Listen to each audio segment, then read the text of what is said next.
আসসালামু আলাইকুম। এটিএন বাংলার সংবাদে সবাইকে স্বাগত জানাচ্ছি মুনমুন হক। শুরুতেই ইউপে সংবাদ শিরোনাম। রাজধানীর বিভিন্ন এলাকায় গ্যাস সরবরাহে দুরবস্থা, গ্রাহক সেবায় ভ্রুক্ষেপ নেই তিতাস কর্তৃপক্ষের, অভিযোগ ভুক্তভোগীদের।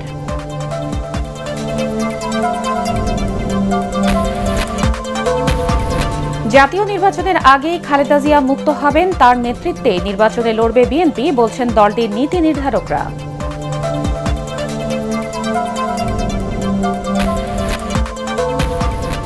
লর্ড কার্লাইলকে দিল্লিতে ঢুকতে না দেয়া ভারতের অভ্যন্তরীণ বিষয়, বাংলাদেশ সরকারের হাত নেই বললেন ওবায়দুল কাদের।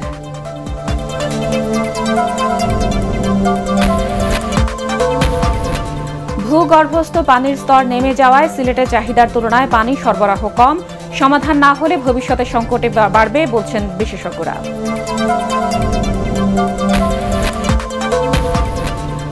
এবং বিশ্বকাপের ফাইনালে বিরল রেকর্ডের সামনে দাঁড়িয়ে রিয়াল মাদ্রিদ তারকা লুকা মডরিচ ও রাফায়েল ভারান, রেকর্ডের হাতছানি ফরাসি কোচেরও। এবার বিস্তারিত। গ্রাহক সেবার দিকে ভ্রুক্ষেপই নেই তিতাস গ্যাস ট্রান্সমিশন কোম্পানির, এমন অভিযোগ করেছেন রাজধানীর বেশ কিছু এলাকার মানুষ। তাদের অভিযোগ, বছরের পর বছর গ্যাসের সমস্যায় ভুগলেও তা কমাতে কোনো কার্যকর পদক্ষেপ নেয়নি কর্তৃপক্ষ। অনেক ক্ষেত্রে ভুল তথ্য দিয়ে বিভ্রান্তির অভিযোগও করেছেন ভুক্তভোগীরা। ফজলে রাব্বির রিপোর্ট। মিরপুরের পল্লবী সড়ক ৩০, এই সড়কের বাসিন্দাদের দুর্দশার নাম গ্যাস। সময় মতো নাওয়া খাওয়া করতে হলে নিশ্চিত ঘুম কামাই দিতে হয় তাদের, কারণ ১ বছরের বেশি সময় ধরে তারা গ্যাস পান গভীর রাতে। রাত্রে ১১টায় আসলো, সকালেই চলে যায়, সারাদিন থাকেই না। আর আমরা লোকমুখে শুনেছি এই গ্যাসের সংযোগের সাথে এখানে সিএনজি পাম্পের সংযোগ আছে, যার ফলে আমাদের এই গ্যাসের সমস্যা একদম চরম পর্যায়ে। একদিন গ্যাস স্বাভাবিক হবে এই আশায় সংযোগ বিচ্ছিন্ন করেন না এলাকার মানুষ। তিতাসের এই অদৃশ্য সার্ভিসের জন্য মাস শেষে ৮০০ টাকা বিল দেন, ৯০০ টাকার এলপিজি কেনেন ১২০০ টাকায়। যারা তা পারছেন না তারা ব্যবহার করছেন লাকড়ি। যেহেতু গ্যাসের সমস্যা আমার দীর্ঘদিনের, ইন্ডাকশন রাখতে হয়েছে, যাতে আমি প্রচুর পরিমাণে আমাকে বিল পে করতে হচ্ছে। বাসা ভাড়া যেটা চাই নিতেছে, গ্যাসের বিল প্রতি মাসে মাসে দিয়ে যাচ্ছি। ৩ বছর ধরে গ্যাস পাচ্ছেন না গ্রিন রোড জামে মসজিদ গলির বাসিন্দারা। তারা জানান, বহু চেষ্টার পর কয়েক মাস আগে লাইন সংস্কারে তিতাসকে বাধ্য করেছেন তারা। তারপরও ২ মাস ধরে তিতাস কর্তৃপক্ষ তাদের আশ্বাস দিচ্ছেন ১ সপ্তাহের মধ্যেই গ্যাস পাবেন। সবাই মিললা সরকারি লোক আনছে, আইনা অনেক পয়সা আলাদা হেরা খরচ করছে, কিন্তু গ্যাস আসে না। কন্ট্রাক্টরের সাথে যোগাযোগ করে জানছি যে ওনারা আসবে, শাটডাউন দিবে, শাটডাউন দেওয়ার পরে এই কানেকশনটা দিবে, কিন্তু গত সপ্তাহে আসার কথা ছিল, সেদিনও আসে না। কারণ বাজার অফিসে গেলেই ওনারা বলে এই তো দিচ্ছি, যান আপনারা পেয়ে যাবেন এই আগামী সপ্তাহে। এটিএন বাংলার প্রতিবেদকরা থাকতেই সেখানে এলেন তিতাসের কর্মী বাহিনী। কথা বলার সময় নেই তাদের। না, আমার বলার দরকার নেই, আপনি আমার কাজ করতে। গ্যাস নিয়ে এমন ভোগান্তির মধ্যে আছেন কাঁঠালবাগান, দক্ষিণ খান, মোহাম্মদপুর, নয়াটোলা, রামপুরা সহ রাজধানীর বিভিন্ন এলাকার মানুষ। তবে গ্রাহকের এসব ভোগান্তি নিয়ে গণমাধ্যমের সাথে কথা বলতে নারাজ তিতাসের ঊর্ধ্বতন কর্মকর্তারা। ফজলে রাব্বি, এটিএন বাংলা, ঢাকা।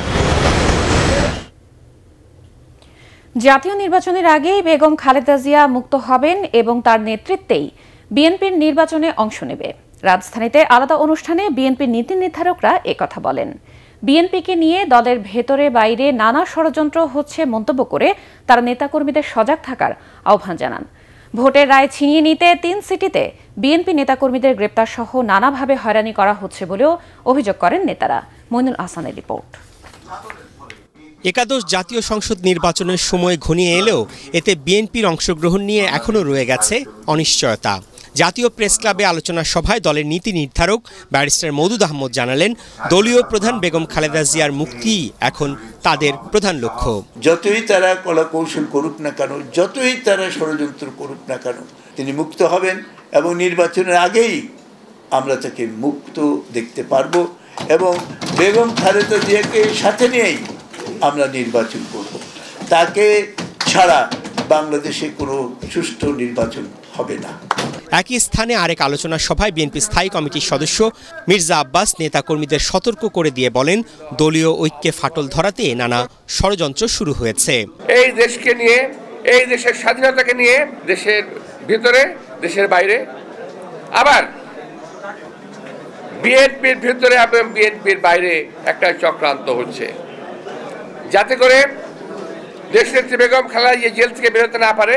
এর আগে কেন্দ্রীয় কার্যালয়ে সংবাদ সম্মেলনে বিএনপির মুখপাত্র রুহুল কবির রিজভী অভিযোগ করেন, খুলনা ও গাজীপুরের পর এবার 3 সিটিতে জনগণের রায় ছিনিয়ে নিতে সরকার চক্রান্ত শুরু করেছে। বিনা ওয়ারেন্টে কাউকে গ্রেপ্তার করা যাবে না এমন নির্দেশনা থেকে সরে এসেছে নির্বাচন কমিশন। এ সিদ্ধান্ত সরকারের হুমকির মুখে ইসির প্রতিরোধহীন আত্মসমর্পণ। আইন শৃঙ্খলা বাহিনীর মামলা হামলার হুমকির মুখে নেতাকর্মীরা সিটি কর্পোরেশন নিজ এলাকার বাহিরে অন্যত্র পালিয়ে বেড়াতে হচ্ছে, আর গ্রেপ্তারের হিড়িক চলছেই। সংবাদ সম্মেলন থেকে জাতীয় সংসদে সরকারি চাকুরিতে কোটা বাতিলে প্রধানমন্ত্রীর দেয়া ঘোষণা বাস্তবায়নেরও দাবি জানানো হয়। Moinul Ahsan, ATN Bangla, Dhaka. BNP chairperson Begum Khaleda জিয়ার ব্রিটিশ আইনজীবী লর্ড কার্লাইলকে দিল্লিতে ঢুকতে না দেয়াটা ভারত সরকারের অভ্যন্তরীণ বিষয় বলে মন্তব্য করেছেন আওয়ামী লীগের সাধারণ সম্পাদক ওবায়দুল কাদের। ঈদুল আজহাকে সামনে রেখে গাজীপুরের চন্দ্রা থেকে টাঙ্গাইলের এলেঙ্গা পর্যন্ত 4 লেন কাজ পরিদর্শনে গিয়ে তিনি এ মন্তব্য করেন। তিনি বলেন, এ ঘটনার সাথে বাংলাদেশ সরকারের কোনো হাত নেই। এছাড়া আগামী জাতীয় নির্বাচন সুষ্ঠু ও নিরপেক্ষ হবে এবং সরকারের কোনো হস্তক্ষেপ থাকবে না বলেও জানান আওয়ামী লীগ সাধারণ সম্পাদক। ভারত কাকে আসতে দিবে, কাকে দেবে না, এবং ভারত থেকে বলা হয়েছে ফরেন অফিস থেকে যে ওখানে প্রয়োজনীয় যে ডকুমেন্টস, কাগজপত্র, এগুলোর ঘাটতি রয়েছে এবং ঘাটতি থাকার কারণে লর্ড সভার সদস্য কার্লাইলকে অনুমতি দেওয়া হয়নি। এখন এই অনুমতির ব্যাপারটা সম্পূর্ণভাবে ভারত সরকারের বিষয়। এখানে বাংলাদেশ সরকারের কোনো প্রকার সম্পৃক্ততা বা বাংলাদেশ সরকারের কোনো প্রকার সম্পৃক্ততা এখানে নেই। সিলেট সিটি কর্পোরেশনের প্রায় 9.5 লাখ নগরবাসীর জন্য প্রতিদিন 8 কোটি লিটার পানির চাহিদা থাকলেও সরবরাহ হচ্ছে অর্ধেক। ভূগর্ভস্থ পানির স্তর নিচে নেমে যাওয়ায় পর্যাপ্ত পানি পাওয়া যাচ্ছে না বলে মনে করছেন সংশ্লিষ্টরা। গত 15 বছরেও এ সমস্যার সমাধান করতে পারেননি সাবেক 2 মেয়র। দ্রুত উদ্যোগ না নিলে আগামীতে সংকট চরম আকার ধারণ করবে বলে মনে করছেন বিশেষজ্ঞরা। সিলেট থেকে শাহ মুজিবুর রহমান জকনের রিপোর্ট, জানাচ্ছেন মামুনুর রশিদ।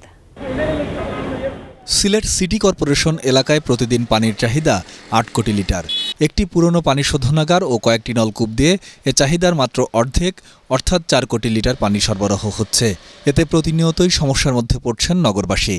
স্থানীয়দের অভিযোগ, বিভিন্ন সময় প্রতিশ্রুতি দিলেও গত 15 বছরে সাবেক 2 মেয়র বদরুদ্দিন আহমেদ কামরান ও আরিফুল হক চৌধুরী এ সমস্যার সমাধান করতে পারেননি। এদিকে সিটি কর্পোরেশনে যুক্ত হওয়ার পর এখনও পানি সংযোগ পাননি নগরীর দক্ষিণ সুরমা এলাকার 25, 26 ও 27 নম্বর ওয়ার্ডের জনসাধারণ। আমরা পানি পাই না, পানির লাগে আমরা বিরাট কষ্ট করতে হয়। সিটি কর্পোরেশন আঙ্গুর পানির ব্যবস্থাটা করে দিলে আমরা সবচেয়ে বেশি খুশি। আঙ্গুর পানির অনেক কষ্ট করতেছি। আওয়ামী লীগের মেয়র প্রার্থী বদরুদ্দিন আহমদ কামরান বলছেন, 150 কোটি টাকা ব্যয়ে কুশিঘাটে পানি শোধনাগার নির্মাণ শুরু করেছিলেন, কিন্তু পানির স্তর নিচে নেমে যাওয়ায় এই শোধনাগারে পানি ওঠানো সম্ভব হয়নি বলে জানিয়েছেন বিএনপির সদ্য সাবেক মেয়র আরিফুল হক চৌধুরী। তিনি জানান, আগামী 50 বছরের চাহিদা মাথায় রেখে মন্ত্রণালয়ে একটি প্রস্তাবনা পাঠানো হয়েছে। বিগত সময়ে যারা ছিলেন তারা এই ব্যাপারে কোনো ধরনের পরিকল্পনা গ্রহণ করেন নাই, যার জন্য এত টাকা ব্যয়ে এই কাজটুকু হওয়ার পরও এখন আমাদের সম্মানিত নাগরিক তারা সেই বিশুদ্ধ পানিটুকু পাচ্ছে। আমরা নতুন পরিকল্পনা করে এবং সেটা ডিপিপি তৈরি করে আমরা এখন এক ট্যাঙ্কের পর্যায়ে যাচ্ছি। এটা বাস্তবায়িত হলে পরে সিলেট সিটি কর্পোরেশনের পানির সমস্যাটা সমাধান। গত 20 বছরে নগরীর ভূগর্ভস্থ পানির স্তর 800 ফুট নিচে নেমে গেছে। পানির স্তর ধরে রাখতে বেশি করে খোলা জায়গা রাখার পাশাপাশি বৃষ্টির পানি ব্যবহারের পরামর্শ দিয়েছেন বিশেষজ্ঞরা। যেই ড্রেনেজ ডিজাইন করা হচ্ছে সিটি কর্পোরেশনের, সেই ড্রেনেজে দেখেন আমরা নিচেরটা পাকা করতে দিচ্ছি না। নিচেরটা আমরা বলছি নিচেরটায় পাথর বসায় দেব, পাকা করতে পারবেন না। নিচেরটায় যেন মাটিতে পানি চুয়ে চুয়ে নিচে যেতে পারে, পার্কুলেশন হতে পারে। আর আরেকটা জিনিস আমাদের করতে হবে যে প্রত্যেকটা বাসার আশেপাশে কিছু খালি জায়গা রাখতে হবে যেন পানি রিচার্জ নিচে যেতে পারে। আগামী নির্বাচনে মেয়র পদে যিনি নির্বাচিত হন না কেন অগ্রাধিকার ভিত্তিতে পানি সংকট নিরসনে কাজ করবেন এমন প্রত্যাশা নগরবাসীর। Bureau report, ATN Bangla. 3 দিনের সফরে আজ ঢাকায় আসছেন ভারতের স্বরাষ্ট্রমন্ত্রী রাজনাথ সিং। বিকেল 4:30টায় ঢাকায় পৌঁছাবেন তিনি। সফরকালে ভারতের স্বরাষ্ট্রমন্ত্রী বৈঠক করবেন স্বরাষ্ট্রমন্ত্রী আসাদুজ্জামান খান কামালের সাথে। বৈঠকে দুদেশের নিরাপত্তা, সন্ত্রাস ও জঙ্গিবাদ প্রতিরোধ, সহযোগিতা এবং সীমান্ত ব্যবস্থাপনা নিয়ে আলোচনা হবে। এই সফরে দুদেশের পুলিশ একাডেমি, দুর্নীতি দমন কমিশন এবং ভ্রমণ সংক্রান্ত 3টি সমঝোতা স্মারক ও চুক্তি সইয়ের সম্ভাবনা আছে। শনিবার রাজনাথ সিং সৌজন্য সাক্ষাৎ করবেন প্রধানমন্ত্রী শেখ হাসিনা এবং পররাষ্ট্রমন্ত্রী AH মাহমুদ আলীর সাথে। এছাড়া ধানমন্ডির 32 নম্বরে বঙ্গবন্ধুর প্রতি শ্রদ্ধা জানাবেন ভারতের স্বরাষ্ট্রমন্ত্রী। এ সময় বঙ্গবন্ধু স্মৃতি জাদুঘর পরিদর্শন করবেন রাজনাথ সিং। পাশাপাশি বিজিবি সদর দপ্তর ও রাজশাহীর সারদা পুলিশ একাডেমিও পরিদর্শনের কথা রয়েছে ভারতের স্বরাষ্ট্রমন্ত্রী। জমে উঠেছে সিলেট, রাজশাহী এবং বরিশাল এই 3 সিটি কর্পোরেশনের নির্বাচনী প্রচারণা। ভোটারদের দাঁড়ে দাঁড়ে ছুটছেন প্রার্থীরা, দিচ্ছেন নানান প্রতিশ্রুতি। সিলেট নগরীর সুভানি ঘাটের কাঁচাবাজার এলাকায় গণসংযোগ করেছেন আওয়ামী লীগের মেয়র প্রার্থী বদরুদ্দিন আহমদ কামরান। একই সময় নগরীর কুয়ারপাড় ও শেখঘাট এলাকায় প্রচারণা চালান বিএনপির মেয়র প্রার্থী আরিফুল হক চৌধুরী। এদিকে রাজশাহীতেও গণসংযোগ করেছেন আওয়ামী লীগের AHM খায়রুজ্জামান লিটন ও বিএনপির মোসাদ্দেক হোসেন বুলবুল। এ সময় প্রধান 2 রাজনৈতিক দলের প্রার্থীরা একে অপরের বিরুদ্ধে পাল্টাপাল্টি অভিযোগ করেন। এছাড়া বরিশালেও আওয়ামী লীগের মেয়র প্রার্থী সেরনিয়াবাদ সাদিক আব্দুল্লাহ ও বিএনপির প্রার্থী অ্যাডভোকেট মুজিবুর রহমান সারওয়ার সহ বিভিন্ন রাজনৈতিক দলের প্রার্থীরা গণসংযোগ করেছেন।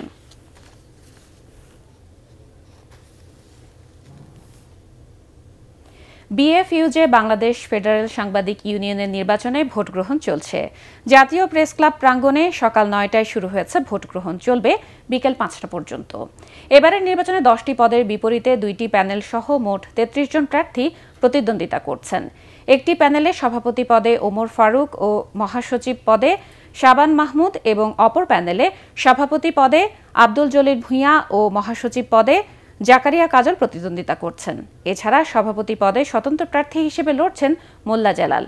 এবারে ভোটার 3233 জন। আল আরাফা ইসলামী ব্যাংক অর্থ সংবাদ।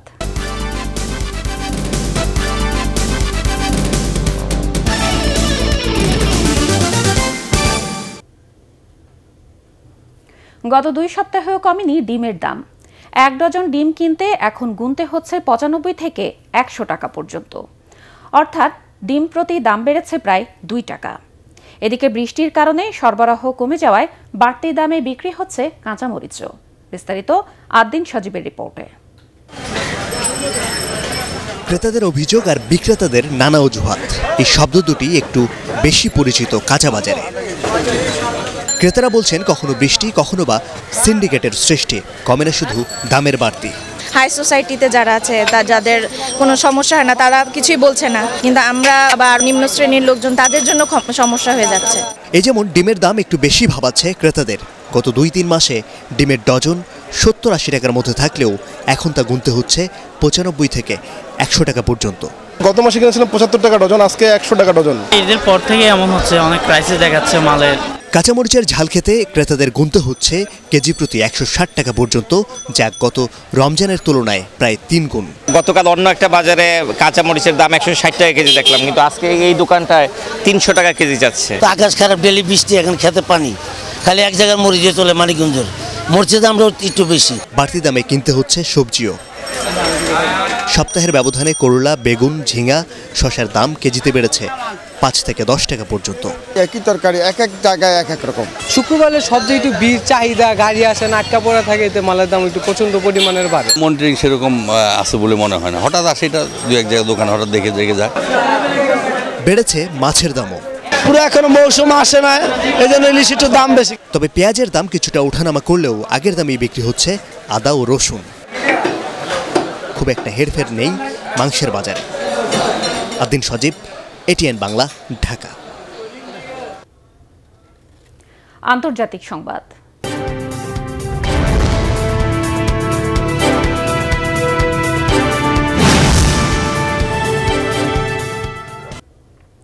দশ বছরের কারাদণ্ড মাথায় নিয়েই দেশে ফিরছেন পাকিস্তানের সাবেক প্রধানমন্ত্রী নওয়াজ শরীফ।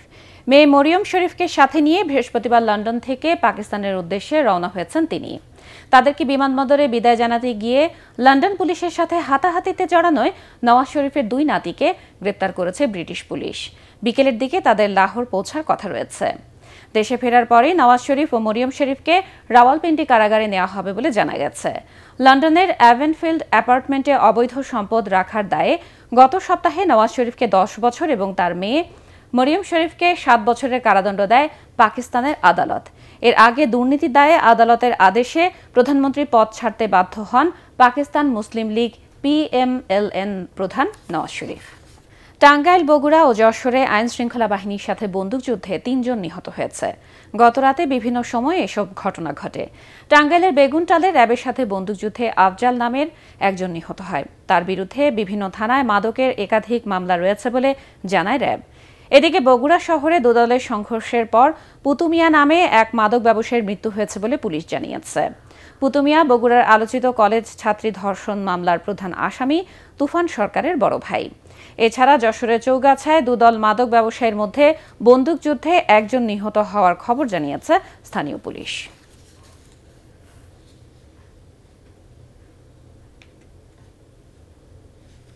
ঢাকার ধামরাইয়ে হিন্দু সম্প্রদায়ের অন্যতম ধর্মীয় উৎসব ঐতিহ্যবাহী যশোমাধবের রথযাত্রা শুরু হচ্ছে আগামীকাল। ধামরাইয়ে এই রথ উৎসব শুরু হয় 1079 বঙ্গাব্দে। প্রতিবছর চন্দ্র আষাঢ় মাসের শুক্লাপক্ষের দ্বিতীয়া তিথিতে অনুষ্ঠিত হয় এই উৎসব। শাস্ত্র অনুযায়ী যশোমাধব বিগ্রহসহ আগামীকাল শ্বশুরবাড়ি যাবেন ধামরাইয়ে যাত্রাবাড়ি মন্দিরে। সেখানে 9 দিন থাকার পর আবার রথে উঠে যাবেন কায়েতপাড়ায় যশোমাধব মন্দিরে। 22 জুলাই অনুষ্ঠিত হবে উল্টো রথটান। রথ উৎসব উপলক্ষে 26 দিন ধরে চলবে রথমেলা। উৎসবের উদ্বোধন করবেন স্থানীয় সংসদ সদস্য এম এ মালেক। রথযাত্রা উৎসবকে ঘিরে সব ধরনের প্রস্তুতি সম্পন্ন করেছে স্থানীয় প্রশাসন। উৎসবের অতিথি ও দর্শকদের জন্য নেওয়া হয়েছে পর্যাপ্ত নিরাপত্তা ব্যবস্থা। মোতায়েন থাকবে র্যাব, পুলিশ, আনসার সহ আইন শৃঙ্খলা বাহিনীর প্রায় 500 সদস্য।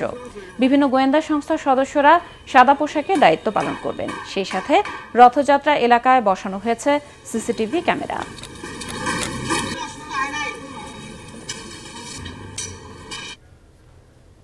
স্ট্যান্ডার্ড ব্যাংক বাণিজ্য সংবাদ।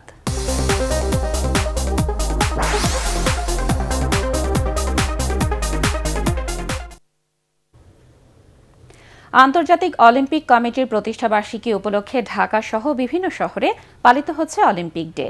লাভ, লার্ন অ্যান্ড ডিসকভার এই প্রতিপাদ্য নিয়ে রাজধানীর রমনা টেনিস কমপ্লেক্সে এক অনুষ্ঠানের আয়োজন করে বাংলাদেশ অলিম্পিক অ্যাসোসিয়েশন। অনুষ্ঠানে যুব ক্রীড়া প্রতিমন্ত্রী বীরেন শিকদার, অলিম্পিক অ্যাসোসিয়েশনের সভাপতি জেনারেল আবু বেলাল মোহাম্মদ শফিউল হক এবং অলিম্পিক ডের অর্গানাইজিং কমিটির চেয়ারম্যান অশিকুর রহমান মিকু অন্যান্যের মধ্যে উপস্থিত ছিলেন। প্রতিবছর 23শে জুন দিবসটি পালন হলেও এবার ঈদ উল ফিতরের ছুটি থাকায় কর্মসূচিটি আজকের দিনে পালনের সিদ্ধান্ত নেয় বাংলাদেশ অলিম্পিক কমিটি। এবার পারটেক্স খেলার খবর।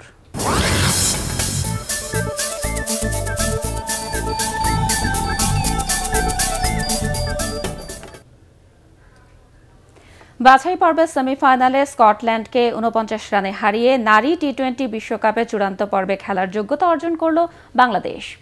শনিবারের ফাইনালে সালমা খাতুনদের প্রতিপক্ষ আয়ারল্যান্ড। 126 রানের টার্গেট দিয়ে 7 উইকেট হারানো স্কটল্যান্ডকে মাত্র 76 রানে থামিয়ে দেয় বাংলাদেশ। নাহিদা আক্তার ও রুমানা আহমেদ 2টি করে উইকেট নেন। এর আগে নেদারল্যান্ডসে টস হেরে ব্যাট করতে নেমে 51 রানের জুটিতে বাংলাদেশকে ভালো সূচনা এনে দেন আয়েশা রহমান ও শারমিন সুলতানা। শারমিন 22 ও আয়েশা করেন 21 রান। এরপর নিগার সুলতানার অপরাজিত 31-এ ভর করে স্কটল্যান্ডকে 126 রানের চ্যালেঞ্জ ছুড়ে দেয় এশিয়ার চ্যাম্পিয়নরা। শেষ পর্যন্ত 6 উইকেটে 125 রান করে সালমা খাতুনের দল।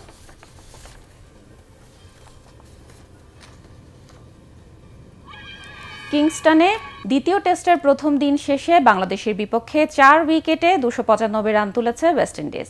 টানা দ্বিতীয় টেস্টে সেঞ্চুরি তুলে নিয়েছেন ক্রেইগ ব্রেথওয়েট। আর বাংলাদেশের পক্ষে 3 উইকেট নেন মেহেদী হাসান মিরাজ। 84 রান নিয়ে হেটমেয়ার আর 16 রান নিয়ে আজ ব্যাটিংয়ে নামবেন রোস্টন চেস। রিপোর্ট করছেন এস.এম. আশরাফ। ইতিহাস বলে সাবাইনা পার্কের উইকেট যখন আর্দ্র থাকে পেসাররা নাভিশ্বাস তুলে ফেলেন ব্যাটসম্যানদের। মুদ্রা নিক্ষেপের ভাগ্য জয়ের পর সাকিব আল হাসানও তেমনটাই আশা করেছিলেন। কিন্তু অবাক করে দিয়ে দ্বিতীয় ওভারেই তিনি স্পিন আক্রমণ নিয়ে আনলেন। ইনিংসের নবম ওভারে মিরাজ ডেভন স্মিথকে তুলে নিলে উইকেট নিয়ে আগের ধারণা সংশয়ে পড়ে যায়। পেস বান্ধব এই উইকেটে আগে বাংলাদেশ ব্যাট করলে কি ঘটতো তা বলা মুশকিল। তবে টাইগার স্পিনাররা বারবার পরীক্ষা নিয়েছেন ক্যারিবীয় ব্যাটসম্যানদের। 25 নম্বর ওভারে সেই পরীক্ষাতেই ব্যর্থ হন কাইরন পাওয়েল। 79 রানে 2 উইকেট তুলে নিয়ে প্রথম সেশনটা নিয়ন্ত্রণে রাখে সফরকারীরা। তবে তৃতীয় উইকেটে হোপকে নিয়ে 79 রান যোগ করে ক্যারিবীয়দের বড় সংগ্রহের ভিত গড়ে দেন ব্রেথওয়েট। 138 রানে ফেরেন হোপ। এরপর টানা দ্বিতীয় সেঞ্চুরি তুলে রানের পাহাড় গড়ার ইঙ্গিত দিয়ে রাখেন ক্রেইগ ব্রেথওয়েট। 247 রানে মিরাজ তাকে ফিরিয়ে তৃতীয় উইকেট তুলে নিলেও 4 উইকেটে 295 রান নিয়ে খেলা শেষ করে ওয়েস্ট ইন্ডিজ, যেখানে 92 ওভারের 74 ওভারই করেন স্পিনাররা।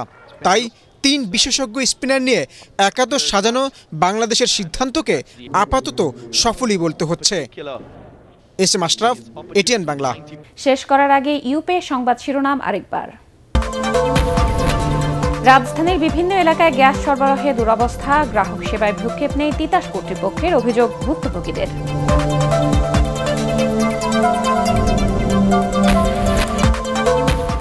জাতীয় নির্বাচনের আগেই খালেদা জিয়া মুক্ত হবেন, তার নেতৃত্বে নির্বাচনে লড়বে বিএনপি, বলছেন দলটির নীতি নির্ধারকরা।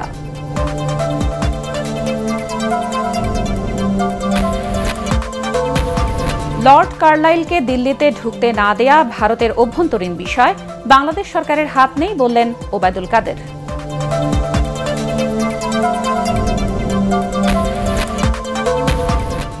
ভূগর্ভস্থ পানির স্তর নেমে যাওয়ায় সিলেটে চাহিদার তুলনায় পানি সরবরাহ কম, সমাধান না হলে ভবিষ্যতে সংকট বাড়বে বলছেন বিশেষজ্ঞরা।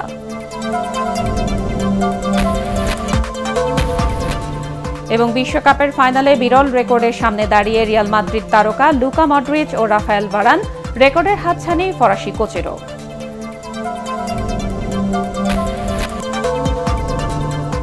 এই ছিল এখনকার মতো। এটিএন বাংলা সংবাদ ইউটিউবে দেখতে ব্রাউজ করুন www.youtube.com/ATNTubeNews। সাবস্ক্রাইব করে থাকুন এটিএন বাংলার সাথে।